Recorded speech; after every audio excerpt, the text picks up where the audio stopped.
What's going on, guys? So, been promising a video of the new setup on the car, or just like the current updates on the setup, and a little more on the engine bay and suspension, just what I've learned overall, yeah, all that, etc. So, without further ado, let's check the motor setup out that I've had going on for basically since I've built the car. Maybe 6 months after I built the car, I actually added on some nice heat shielding. So for a while, I only actually had this heat shield here. I made it work with this new tubing with the Franken turbo, but I then recently added this top shield and then this back plating just to kind of guard from water, so I could take the fender lining out and get more clearance and all that crap. The coilover, or the coil setup, is still the same. I ended up getting some new plugs, but they never stayed on, and I had to zip tie them, so that's kind of been an issue with it. Still running the same intercooler piping that I made at the exhaust shop that I worked at a couple years back, and still running CSF radiator and intercooler setup. BCs are still holding up really freaking good. Probably like my favorite suspension that I've had so far, but an issue that I'm having is over centering when I'm in like a drift, and fully turned this way, it'll actually lock, and then all you can do is just spin out. So basically, gotta work on that setup still, and just actually make my own control arm setup for these, because it would be a lot easier to set the alignment and get more angle with. What else? Really been messing with the fueling on. Kind of think I want to do a different turbo on this, hence why battery's out. I'm actually going to pull it in and size up the GT28 RS that I have and just get that thing going in here, because the Franken turbo is pretty great, but it spools quick. It doesn't hold as much boost as I'd like, or the right volume at least. So Franken turbo is going to go on to the wagon, and this will get the big turbo finally.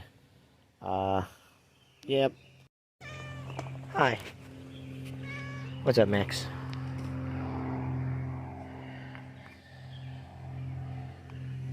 We got the shop manager over here goofing off, but then the owner's over here being needy.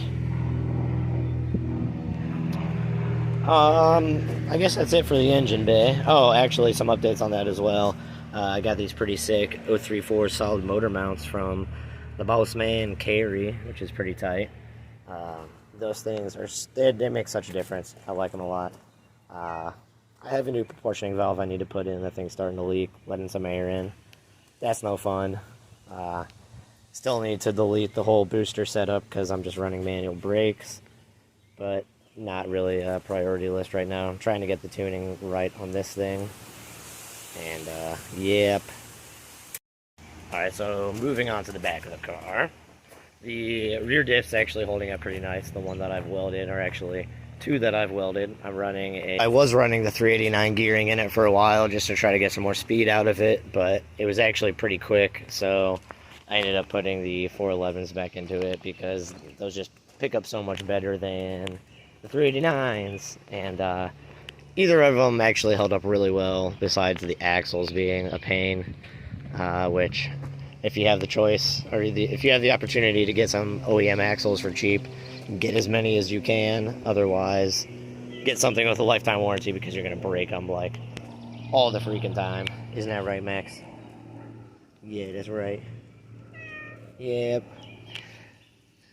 FEQ axles kind of suck, don't they, Max? Yeah, they freaking do. They're no good. I know I should have got the OEM, but I got FEQ in the one side, and it's actually not broken yet. I do have 3 in my garage that I need to return, though, because they freaking break, so. So I've done quite a few long trips and some pretty high-speed runs with the welded diffs. It had no issues. I also have trailered, pretty small trailer. It's like a 4x8 trailer full of wheels and tools and parts that I may need, and diffs just in case, which I haven't actually broken any diffs. Usually just snap axles. But yeah, the car holds up great. Nothing with the rear diff has ever given me any issues. I've heard about like the rear beams on them snapping, or not the rear beams, but the rear diff brace in the back actually snapping. I haven't had that yet.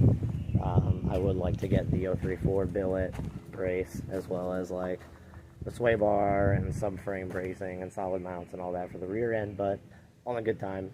Other projects and other priorities kind of ahead of those. But yeah, other than that, the car's holding up pretty decent, besides getting a little bit too hot, which just happened, and I popped the head gasket, so I get to do that. But I'll go over that whole spiel in the next video and show you kind of the new turbo setup that I'm going to run, and answer any questions that you guys have in this video.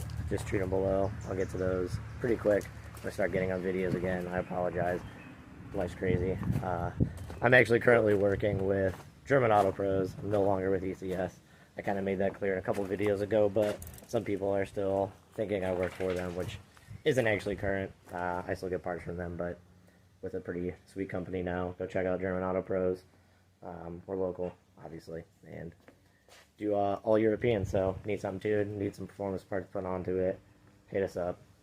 Otherwise, I'll be back with the next full video. Thanks, guys. Running a couple different diffs in it, a couple different diffs in it, a couple diffs in it, you know.